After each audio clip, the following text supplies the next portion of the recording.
Welcome to சுகீஸ் kitchen. தக்காளி தொக்கு எப்படி செய்யலான்னு பார்க்கலாம் வாங்க. இது சாதத்துக்கும் சப்பாத்திக்கும் செம்மையாக இருக்கும். இப்போ அடுப்பை பற்ற வச்சு ஒரு கடாயை எடுத்து வச்சுக்கோங்க. அதில் 3லேருந்து 4 ஸ்பூன் எண்ணெய் ஊற்றி வச்சுக்கோங்க. எண்ணெய் கொஞ்சம் காஞ்சோன்னே எண்ணெய் காயட்டும். எண்ணெய் காஞ்சதுக்கப்புறம் கடுகு, கருகப்பில்லை, வெங்காயம் நீல வாக்கில் வெட்டி வச்சுருக்கேன். 2 பெரிய வெங்காயம் கொஞ்சம் பெருசாக தான் நான் எடுத்திருக்கேன். அதை போட்டு நல்லா வதக்கி விடுங்க. வெங்காயத்தை போட்டு நல்லா வதக்கி விட்டுக்கோங்க. சிம்மில் வச்சுக்கோங்க அடுப்பை.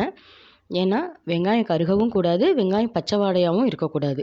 நான் 4 பச்சை மிளகா கீரி போட்டிருக்கிறேன். அதுக்கப்புறம் 3 பெரிய தக்காளி எடுத்து நல்லா நைஸாக நறுக்கி வச்சுக்கோங்க. நைஸாக நறுக்கி வச்சுட்டு அதையும் சேர்த்துருங்க. நான் இப்போ கல்லுப்பு ஆட் பண்ணலை. ஏன்னா இதில் நம்ம தண்ணி சேர்க்க போகிறதில்ல, தூள் உப்பு தான் போடுவேன்.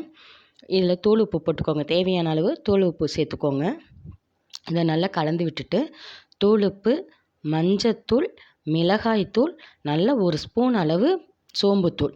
சோம்புத்தூள் நம்ம அடிக்கடி சேர்க்கணும், நல்லா வாசமாகவும் இருக்கும், உடம்புக்கும் நல்லது. நல்லா இதை நல்லா கிளறி விட்டுட்டே இருங்க.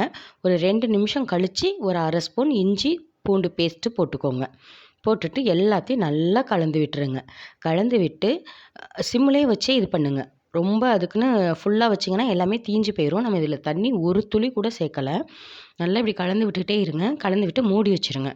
மூடி வச்சுட்டு ஒரு 10 நிமிஷம் கழித்து அதை எடுத்து பாருங்கள். செம்மையாக டேஸ்டியாக இருக்கும். தேங்க்ஸ் ஃபார் வாட்சிங். ப்ளீஸ் சப்ஸ்கிரைப் பண்ணுங்கள் மறக்காமல். தேங்க்யூ.